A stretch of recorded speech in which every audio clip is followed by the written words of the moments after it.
been too bad. I haven't noticed any massive frame drops. Been a couple of things like pop in and other stuff like that, but it's not been a big deal really. What did I think of the game? I think it is a fantastic baseline, right? Like some people are going to say it's a bit easy. Okay, then just put in some harder bosses. That's fine. All they need to do is put in some harder mobs that really make you struggle. Like that's of no major consequence at all. Like Monster Hunter World was hard. Not really. Like there were a couple of monsters. Barioth's a big one that kind of act as walls. No, Gigante is another one that's like a really intense fight the first time you do it. But they're not like super hard. You just generally have to go and get yourself some better equipment, maybe do a little bit of farming. This game you don't really have to do that because getting the materials from wounds, if you actually make use of the wound system, gets you so much stuff you kind of just blast straight through the game. But that's fine. As long as they add some extra monsters onto the base game and bring out a DLC that really kicks it up a notch, which they'll do one DLC. Have you finished Monster Hunter? I have in fact finished Monster Hunter. I will be ending the stream after I've finished and had a look around. I might have a look at some of the post-game stuff and see what's hanging about, but yeah. And we'll do some more on Monday, but at least for today, we are finished. But yeah, I think the game being easier is not a bad thing at all.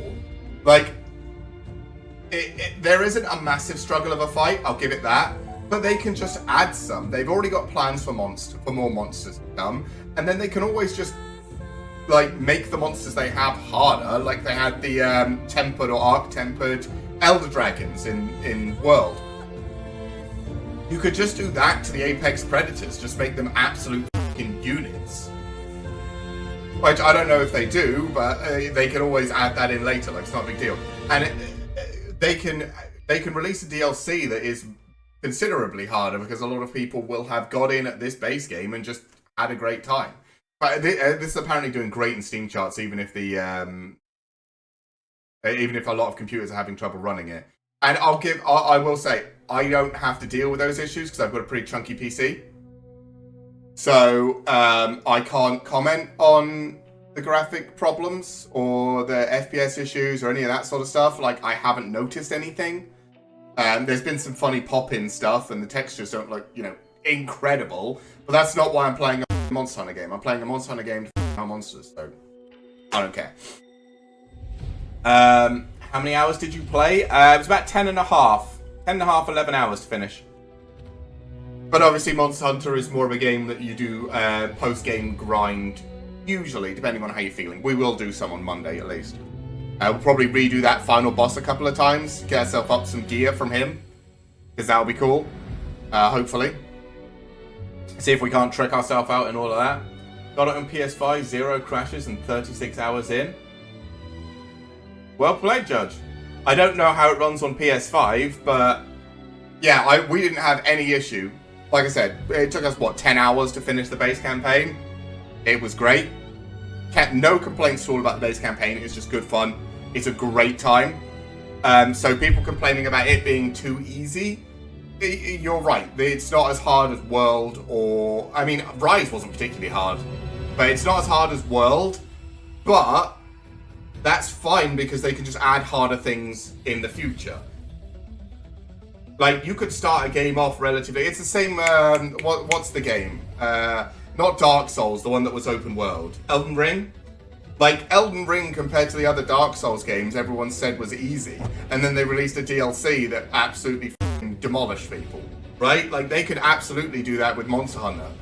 Which, I'd be up for that because a good, hard fight that actually makes you think about your gear and take a weapon that does the elemental damage the opponent is weak against, or changing all your decorations and your equipment to be resistant to their damage type is cool. It's a good part of Monster Hunter. But a lot of new players coming in don't really think like that. They just go, cool monster, want to fight it. Or just upgrade with whatever they've got. Harder than Rise base game, but easier than Worlds, but the harder monsters show up after the credits. Without spoiling. That's cool. I was going to go have a look around and see what's going on anyway, but we are probably ending the stream with the campaign today. We'll be back on Monday. Monday we'll do some post-game looking around and see what's happening. See what we can have a go at. But yeah, like, I've seen some complaints, and again, the graphical complaints I can't speak to. My computer's beefy enough, it's fine. So they're probably completely valid for the people that are having them, but for me, it doesn't make any difference. But the easiness of the campaign, I would just say, like, I've played all the Monster Hunters. I find the Monster Hunter World campaign easy after playing through it 3 or 4 times now. So it just depends on how good, and also what weapon you choose. Like, Insect Glaive is particularly good at avoiding incoming damage, which makes it a very easy weapon to just kind of not deal with boss mechanics, monster mechanics. Like, why would I deal with this huge frontal cone when I can just off over there, like, sort of thing. So I think Insect Glaive also changes the experience a little bit. But I think the baseline, the game is fantastic. It is a brilliant playthrough. Like I said, it didn't take me very long to finish. That's not necessarily a bad thing. As long as there's a good chunk of post-game content, which sounds like there is from Judge, that's at least something. And they will be adding more monsters, they always do. They'll be releasing a DLC for it, they always release one. Monster Hunter World had Iceborne, Rise had Sunbreak. Both were incredible. I actually think Worlds, so I think the worst of all of them so far was Rise. Then I think Worlds, and I think Sunbreak was actually, for me, Sunbreak was better than World. And then I think Iceborne is by far the best sort of DLC or Monster Hunter game they had. By like a fucking mile. Well, Iceborne is the best, by the way. That DLC is incredible. But yeah, I think as a base game, this has got to be one of the best. I think it might be better than Worlds, actually. Just because there's a lot. It still keeps enough of the, like, complicated things from World, while doing away with some of the more janky aspects, like the multiplayer and all that sort of stuff, which really holds World back. While still also being a great playthrough. So, yeah, well, again, it's one of those games where we'll have to see. I'm already excited to do the post-game and to do the DLC. When they release the DLC, or they release a trailer for the DLC, I might even do a reaction video to that, because I guarantee you it's going to get me climbing out of my seat. But there's other monsters they've spoiled in the trailers for this game that we haven't seen. Like, Gore Magala's in here somewhere. You just don't do him in the campaign, but Gore's a great fight. Always a great fight. That's probably post-game stuff. Yeah, so I think this game is fantastic. It is an amazing baseline to build on, and if the people at Capcom do continue to build on it, which they will, because they always do, it's gonna be outstanding. So yeah, I don't really. Campaign front loads the new monsters. Post credits is when all the old favorites turn up. To be fair, they do usually do that though. Like, Worlds and Rise had very much a similar thing, right? Like, almost all the monsters on your way through Rise were new. Bloody Octopus monster was not an easy monster by any means. Which one? There was 2 octopuses. The fire one, or the, like, suck your face off one that melts into walls? Can't tell which arm it's going to blap you with. Again, the issue is I was playing Insect Glaive, so it didn't matter. You're in the air and it doesn't hit you. The big fire one, yeah, the Black Flame was a great fight. I hope there are some more amped up versions of those Apex monsters. Like I said, if they just released, what whatever the tempered version or the arc tempered version, and just made the Apex monsters tempered or arc tempered, I would be absolutely down to refight those for components like that, because I guarantee you that shit's a good fight. Like, I think the only problem with those, like Raid Owl, the Fire Octopus, the giant water fish thing, the huge ice dragon that actually knocked me out once, like all 4 of those, and Arkveld, I guess, is the apex predator of the other place, or maybe it's the final boss, I don't know. But all 5 of those, if you get a tempered version or an arc tempered version, those would be brilliant fights. To learn that it was artificial life. Because the only problem with them in the campaign is that they're kind of made a bit easy, so you can just kind of get through them. Energy source. By absorbing the properties of those sources, it was able to achieve a higher state of living. The other thing that might influence the easy discussion is that there are very few unblockable attacks in the campaign compared to Worlds. Oh, again, I don't know. I don't use blocking, I just dodge everything. Guild weapons are doing very, very well. I mean, that's good, though.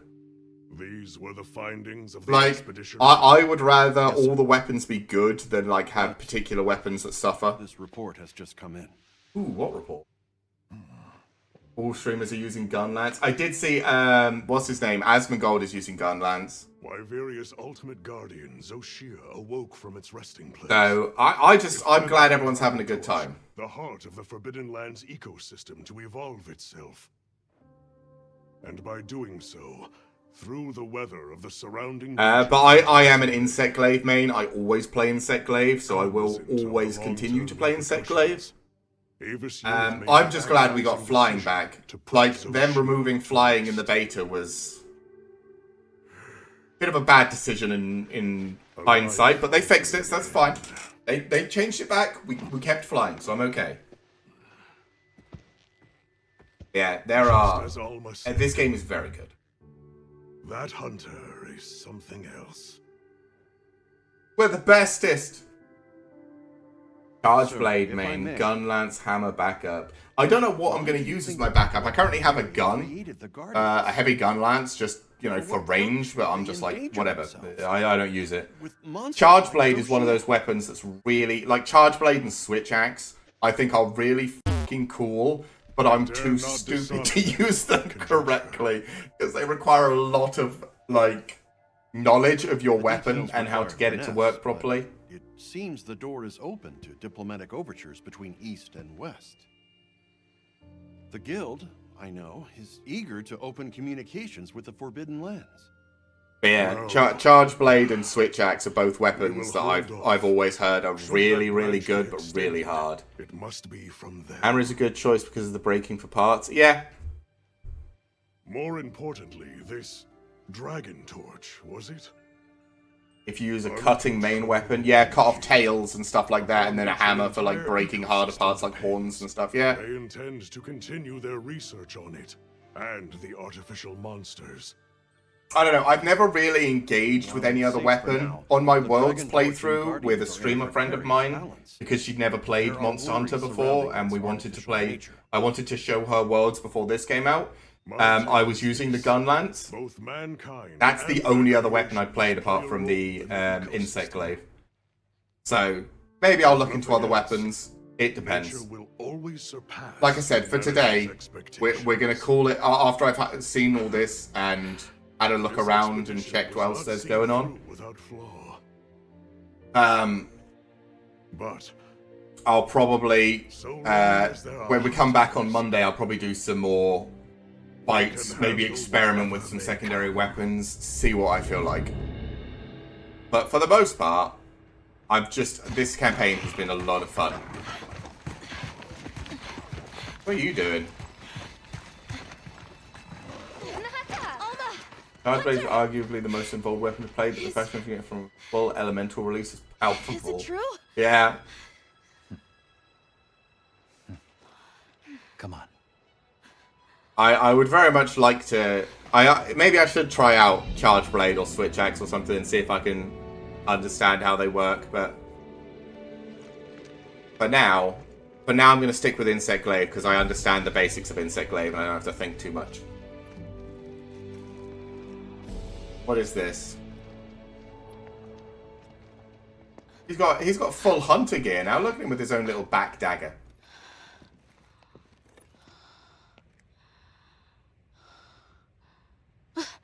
An Arkveld egg? But they can't reproduce. It's Arkveld's. The will to live always finds a way. Woo, more One generation Arkveld. to the next. Badger is a bit easier now, as when you do a weak spot attack break, it automatically switches into Savage Axe mode. I didn't realize there were multiple modes. So you don't have to do it manually, saves a fair amount of time. Okay. Again, maybe it's something I'll have to look into. We'll start with just insect glaving around on Monday and maybe earning ourselves some good gear. And then maybe we'll try checking out a different weapon or something.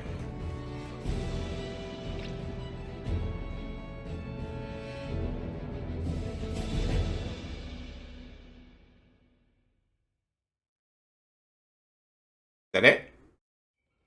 Okay. Woo! We did it!